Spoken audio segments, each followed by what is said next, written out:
सहनावतु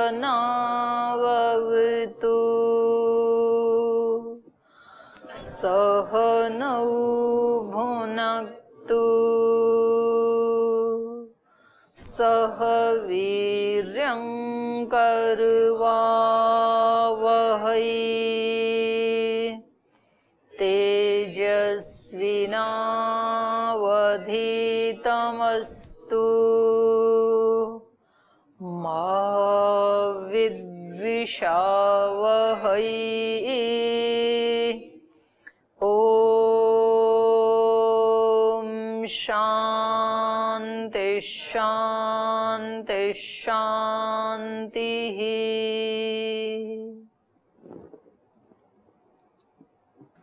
श्वेताश्वतर उपनिषद का अध्ययन कर रहे थे तो पहले ऋषियों ने विचार किया कि भाई सृष्टि चल रही है तो कैसे चल रही है, इसका कोई मालिक, कोई इसका कोई धनी भी है, कोई इसका करने वाला भी है, ये कैसे चल रही है।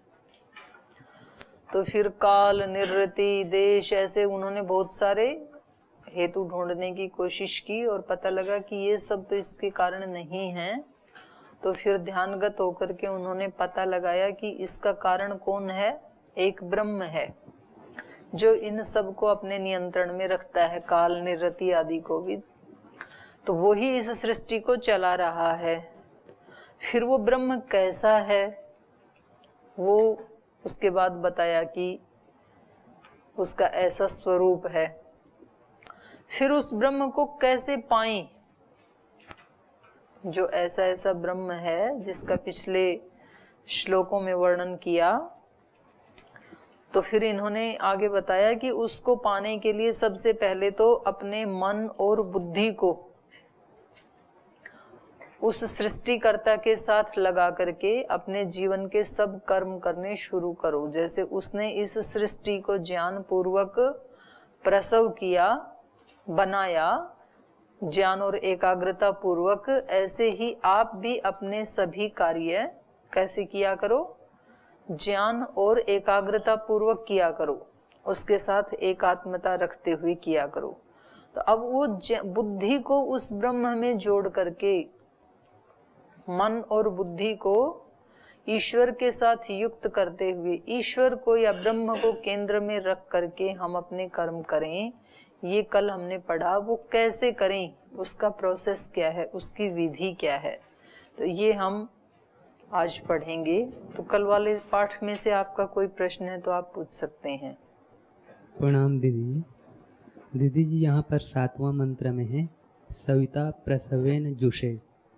यहाँ पर ये क्या कहना चाह रहे हैं? यहाँ पर इसका वो जो सृष्टिकर्ता सविता है, उसने प्रसव, उसका प्रसव है ये सृष्टि, और उसके साथ जुषित है, उसके साथ अपने आप को जोड़ करके बैठो आप,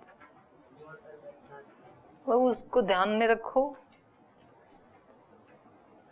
जब भी कुछ कर्म करो तो उसके साथ अपने आप को जुषेत जोड़ो।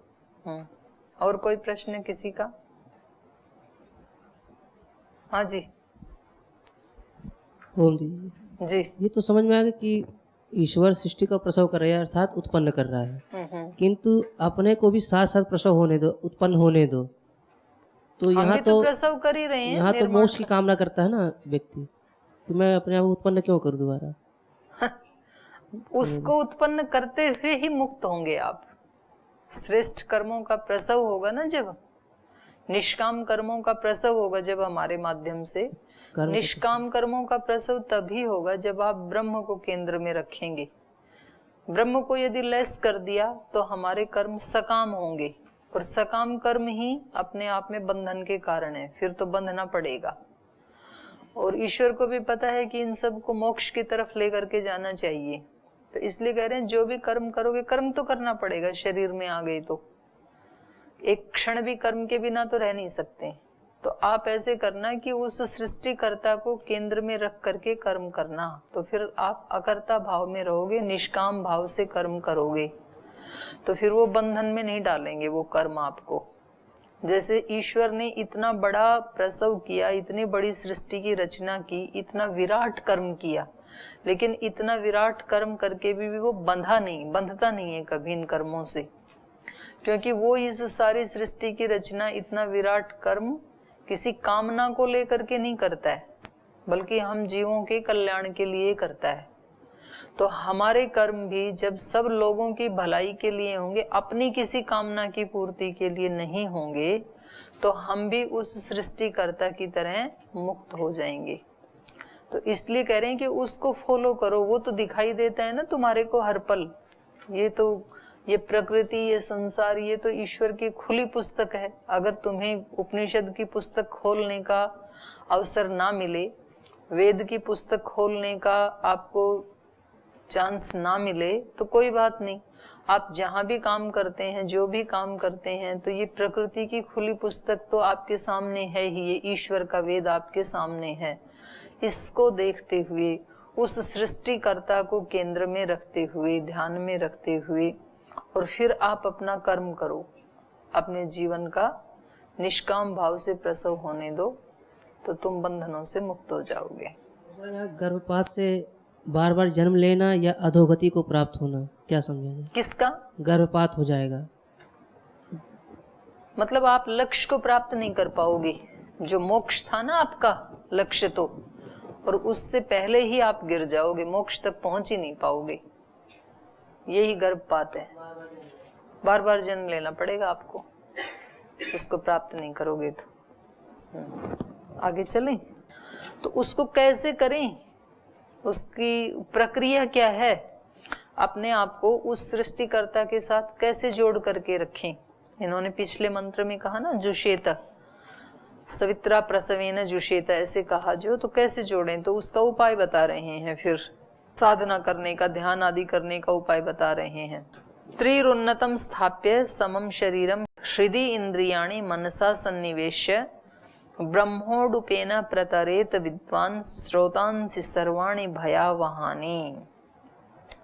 त्रिहि उन्नतम, तीन को उन्नत करके, सिर, गर्दन और रीढ़ की हड्डी, कमर, छाती, इनको तीनों को उन्नत करके, मतलब ऊपर की ओर करके, उन्नत माने ऊंचा, ऊंचा करके, स्थाप्य, स्थापित करके, त्रि उन्नतम स्थाप्य, इन तीनों को सीधा स्थापित करके, ऊपर की ओर रखते हुए ऐसा स्थापित करके, समम शरीरम, और शरीर को सीधा, मतलब गर्दन ऐसे झुकी नहीं होनी चाहिए, ध्यान करते समय ऐसे उन्नत होनी चाहिए।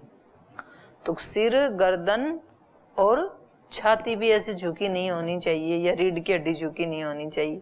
तो शरीर को समम स्थाप्य, समम शरीरम स्थाप्य, शरीर को सीधा रखते हुए, इन तीनों अंगों को भी सीधा रखते हुए, इंद्रियाणि मनसा हृदय सन्निवेश, हृदय में मन को और इंद्रियों को सन्निवेश, मन और इंद्रियों को हृदय में स्थित करके, उनमें निविष्ट करके हृदय में, ब्रह्म उडुपेन, ब्रह्म रूपी नौका से, प्रतरेत, तर जाए, विद्वान जो ज्ञानी व्यक्ति है वो इसको तर जाता है, किसको, सर्वाणी श्रोतांसी भयावहानि, जो डरावने स्रोत, स्रोत माने जल प्रवाह, वो कौन से जल प्रवाह डरावने होते हैं, जो बहुत विशाल होते हैं, विकराल होते हैं, जिनमें भंवर उठते रहते हैं, तो वो जल स्रोत उनको देख के भी डर लगता है कि भाई इसमें गिर गए तो इससे निकलेंगे कैसे। तो ऐसे उन भयावह सभी स्रोतों को, उन सभी जल प्रवाहों को ये विद्वान या ये साधक, ये योगी प्रतरेत, तर जाता है। तो ये है इस संसार सागर को पार करने का, इसको तरने का रास्ता इन्होंने बता दिया कि आप सब समय तो ऐसा नहीं कर सकते हैं, पर जितना भी पॉसिबल हो, लेकिन इसको जरूर अपनी दिनचर्या में शामिल करें। और ये जो श्लोक या ये मंत्र जो यहाँ पर कहा है, ये केवल गुरुकुल के ब्रह्मचारियों के लिए है या सन्यासियों के लिए है, ऐसा नहीं है। ऋषियों के वचन तो मानव मात्र के लिए होते हैं। तो हर व्यक्ति को, चाहे वो कुछ भी कर्म करता है, लेकिन उसको कम से कम थोड़ा सा समय इसके लिए अपने लिए जरूर निकालना चाहिए, क्योंकि ये संसार ही भयावह जल प्रवाह है।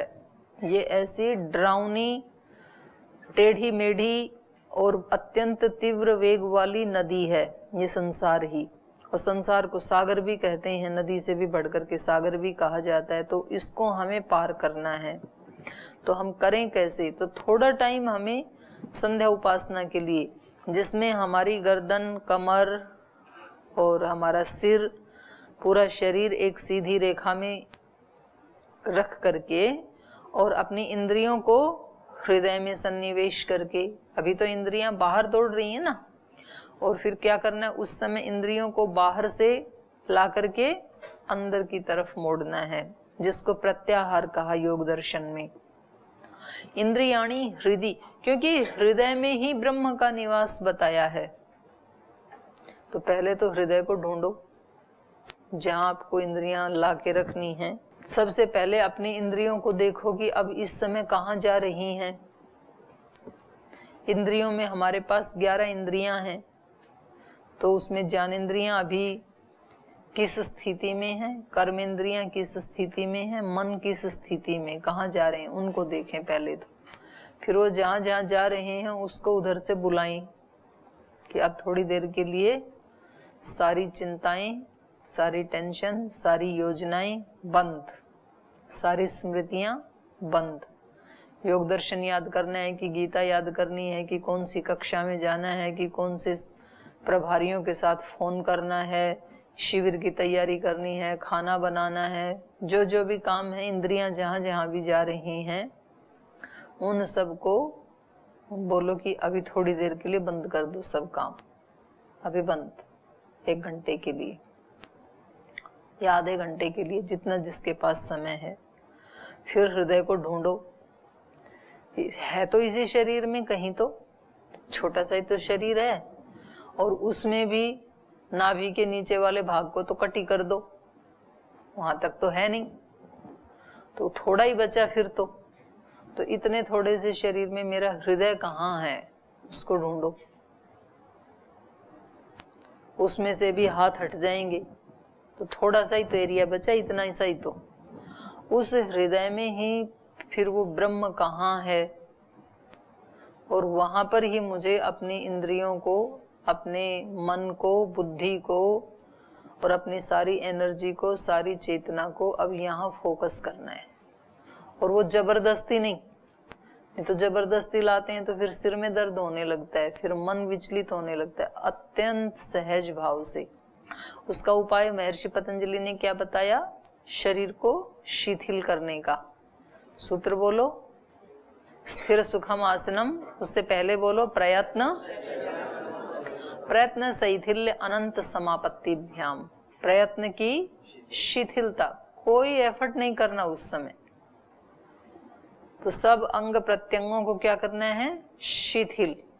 प्रयत्न शैथिल्य अनंत समापत्ति, उस अनंत के साथ समापत्ति, एकाकार करना अपने आप को। तो उसके साथ जोड़ना, उसके साथ जोड़ना मतलब दूसरों के साथ तोड़ना। तो उसके साथ जुड़ेगा तो अपने आप ही दूसरों से हट जाता है मन। जैसे आपने देखा ना, कभी कभी किसी व्यक्ति को, जैसे अपनी माता की, पिता की, कभी अपने किसी मित्र की बहुत याद आती है और वो उससे हृदय से प्रेम करते हैं, माता पिता या गुरु या मित्र। तो इस माता पिता की या इस मित्र की इस व्यक्ति के साथ पूरी फ्रीक्वेंसी मैच करती है, और फिर वो उसको बहुत अंतःकरण की गहराइयों से उसको याद कर रहा होता है, और थोड़ी देर के बाद उसका फोन आ जाता है। होता है ऐसे। तो ये क्या हुआ, हमने याद किया और उधर से फोन आ गया, ये क्या हुआ, दोनों फ्रीक्वेंसियों का मैच हो गया आपस में, दोनों की फ्रीक्वेंसी मैच कर रही थी। उधर से आपने उसको याद किया, उधर से उसने आपके मैसेज को रिसीव किया, उधर से उसने फोन उठाया और आपको फोन कर दिया, या वो खुद ही चल करके आ गया। लेकिन ये हर बार नहीं होता है, कभी कभी होता है। तब होता है जब दोनों की फ्रीक्वेंसी मैच करती हैं, तब होता है। तो ऐसे ही ईश्वर के ध्यान में तो रोज ही बैठते हैं, लेकिन हर बार वो आनंद नहीं आएगा, हर बार वहां से एनर्जी आपको नहीं मिलेगी।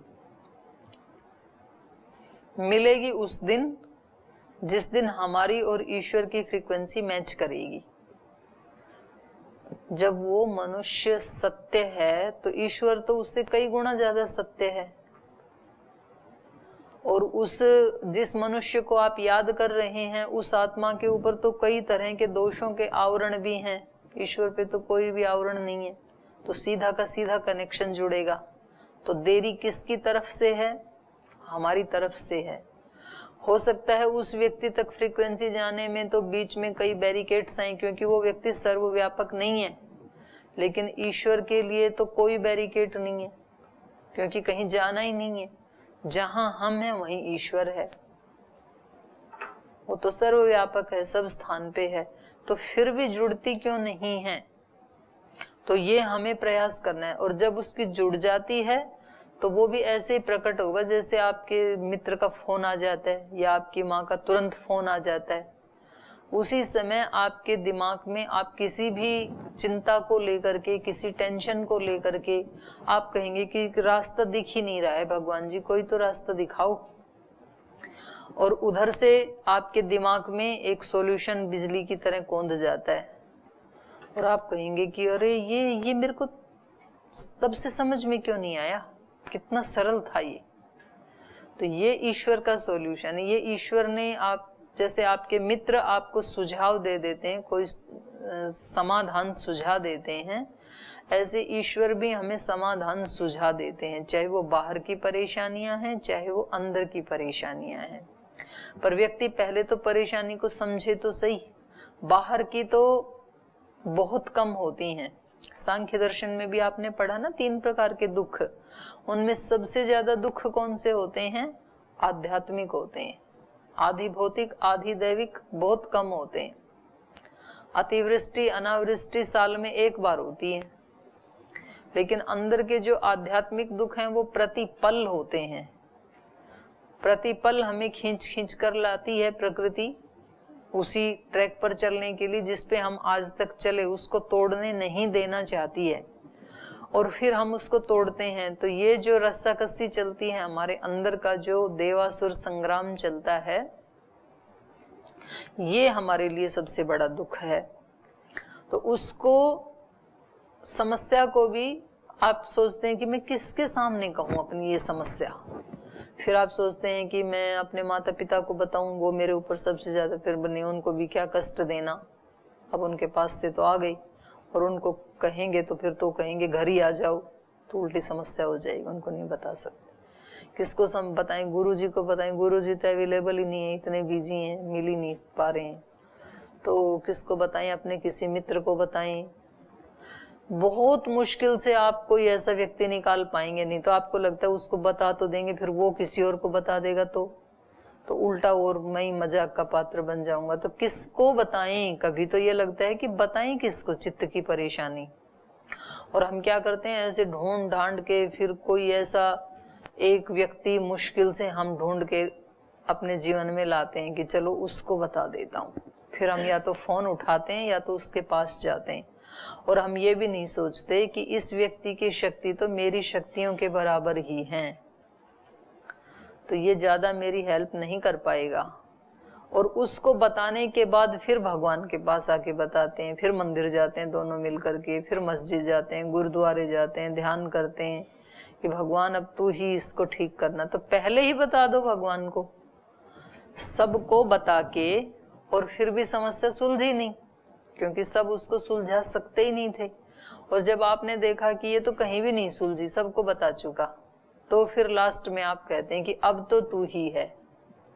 भगवान को कभी याद करते हैं लोग? सबसे लास्ट में, आखिर में। द्रौपदी का चीर हरण हो रहा था तो पहले तो अपने पतियों को पुकारती रही, भीष्म पितामह को पुकारती रही, द्रोणाचार्य को बुलाती रही। आप तो इतने ज्ञानी थे, इतनी बड़ी बड़ी बातें उपदेश देते थे, आज कहाँ गया ज्ञान आपका? अर्जुन भीम को बुलाती रही, तुम इतने बलवान थे, तुम तो कहते थे कि धरती को हम ऐसा वैसा बना देंगे, सब पाप दोष मिटा देंगे सारी पृथ्वी के, आज अपने घर के तो मिटा लो, कहाँ है आपका बल? सबको पुकारा, कहीं भी उसकी समस्या का समाधान नहीं हुआ, सबने गर्दनें झुका ली। फिर लास्ट में भगवान को पुकारा उसने। तो पहले ही पुकार लेते तो बोले भगवान जी आप बहुत देर से आए, बहुत देर कर दिया आपने। बोले देर मैंने नहीं की, देर तो आपने कर दी। आप पहले इन लोगों को बुलाते रहे, तो आप पहले ही मेरे को ही बुला लेती तो मैं पहले ही आ जाता। तो हम भी अपने जो आंतरिक या बाह्य समस्याएं होती हैं, पहले हम जिन मनुष्यों पे विश्वास करते हैं, पहले तो हम उनके साथ शेयर करते हैं, और जब कहीं भी हमारा समाधान नहीं होता है तब हम कहते हैं कि भाई अब तो भगवान जी बस आप ही बच गए और तो कोई आश्रय बचा ही नहीं। तो भगवान जी कहते हैं ठीक है, ठीक कर देते हैं, अगर आप पहले ही हमारे पास आ जाते तो और अच्छा था। तो जो योगी जन होते हैं, संत जन होते हैं, साधक होते हैं, समस्या तो सबके जीवन में आती है, पर वो अपनी समस्याओं को कभी मनुष्यों के साथ शेयर करके उसका समाधान नहीं ढूंढते हैं, बल्कि वो ईश्वर के सामने ही उसको रख देते हैं निष्कपट भाव से। तो ये ही इंद्रियों को हृदय में स्थापित करना है, जो इस मंत्र में कहा ना, हृदि इंद्रियाणि मनसा सन्निवेश। अपने हृदय में इंद्रियों को और मन को अर्थात विचारों को सन्निवेश टिका करके, मतलब उस समय आप एबनॉर्मल ना हो ध्यान करते समय, उस समय आप इतने रिलैक्स हो कि जिससे आपका घनिष्ठ से घनिष्ठतम कोई मित्र आ जाए और उसके साथ बैठ के आप जब बातें करते हैं तो कितने रिलैक्स होते हैं। और आपको ये भी पता है कि अब यहाँ ना तो कोई हमें मना करने वाला है इनके साथ जब हम बात कर रहे हैं, क्योंकि ये छुट्टी का टाइम है, और ना किसी प्रकार का ये कोई भय है कि कोई हमें देख ले। तो कितने रिलैक्स होके बात करते हैं। इतने रिलैक्स होकर के भगवान से बात करनी चाहिए। और आप सामान्य बातचीत करने से शुरुआत करें, सीधे मोक्ष की बात ना करें भगवान जी से। जहां हैं ऐसे करें। आप अपने घर में रहते हैं, आप अपने यहाँ गुरुकुल में रहते हैं, तो सुबह सुबह उठते ही जब गुरु हमारे सामने आते हैं तो हम उनको प्रणाम करते हैं, पहले माता पिता को करते हैं, अपने कोई साथी मित्र अपने से वरिष्ठ आए उनको प्रणाम करते हैं। ऐसे भगवान को भी प्रणाम करो, वो हमारे अपने हैं, उनके साथ अपना सुख अपनी उपलब्धियां भी शेयर करो। देखो आज मैंने ये काम इतने अच्छे किए। उनके साथ अपने दोष भी शेयर करो, आज तो मेरे से ये भूल हो गई। अपने मित्रों से भी तो करते हो जाकर के कि आज तो मैंने क्लास में इतना अच्छा पाठ सुनाया, एक भी नहीं भूला, आनंद आ गया। तो जब आप अपने दोस्त के साथ ऐसे शेयर करते, ऐसे भगवान के साथ भी करो। आप कहते हो आज तो मेरा कोई दोष ही नहीं था, ऐसे मेरे को क्लास में खड़ा कर दिया और डांट दिया और सबके बीच में मेरे को अपमानित कर दिया, मेरा मन बड़ा परेशान हो रहा है। ऐसे किसी अपने मित्र को जाके ऐसे भगवान को जाके बताया करो, तो फिर बहुत आनंद आता है। जब हम किसी दूसरे के साथ शेयर ना करके उसको अपना मानते हैं, वो अपने हृदय में ही है और वो सदा सदा से अपना है। ये कुछ दिन से अपने बने हैं और कुछ दिन के बाद अपने नहीं रहेंगे, और कुछ दिन के बाद क्या अगले क्षण के बाद भी शायद ना रहें, कोई गारंटी नहीं है। लेकिन वो सदा था, आज भी है और सदा रहेगा। उसके दूर होने का कोई चांस ही नहीं है, कोई संभावना ही नहीं है। कैसी भी चाहे प्रलय भी क्यों ना आ जाए तो भी वो कभी साथ नहीं छोड़ता है, क्योंकि वो तो सर्वव्यापक है, सदा से था, सदा रहेगा। तो इस तरह से साधक अपनी इंद्रियों को और अपने मन को हृदय सन्निवेश, हृदय में स्थित करके, अपने हृदय में उनको ला करके सिमेट करके, ब्रह्म उडुपेना, ब्रह्म रूपी नौका। ये संसार एक डरावनी नदी है, तो इसको कैसे पार करूं? मेरे सामने ये चैलेंजेस हैं, ये संघर्ष हैं।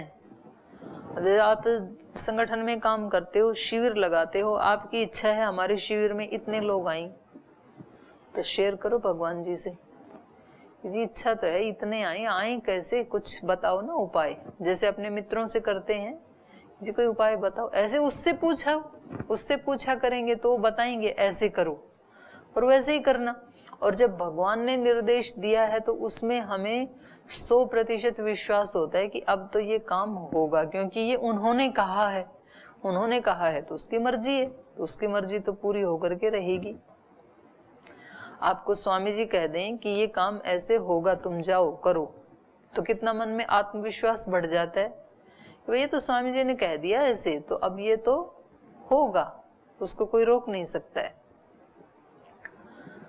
तो ऐसे ये कह रहे हैं ब्रह्म उडुपेन, ब्रह्म रूपी नौका से, क्योंकि सागर को या ऐसी विकराल नदी को तैर करके पार करना बहुत कठिन है, जिसमें भंवर उठ रहे हो, भंवर तो डुबो देंगे, पर उसमें यदि नौका है और कुशल नाविक है, तो यहाँ इस सागर को पार करवाने के लिए नौका भी ब्रह्म है और नाविक भी ब्रह्म है। मुझे क्या करना है? केवल बैठना है। जब कोई बहुत कुशल नाविक हो तो कितनी भी वेग वाली नदी क्यों ना हो, आप निश्चिंत हो जाते हैं कि अब हम नहीं डूबने की, अब हम बिल्कुल ठीक नौका में बैठ गए हैं। इनका आज तक का रिकॉर्ड ये है। तो वो तो नाविक मनुष्य है, क्या पता फिर भी कोई भूल चूक हो जाए, लेकिन ये तो ब्रह्म है, तो ये नहीं डुबो सकता है। तो इसलिए उसी की नौका में बैठ करके ब्रह्म उडुपेन, ब्रह्म रूपी नौका से,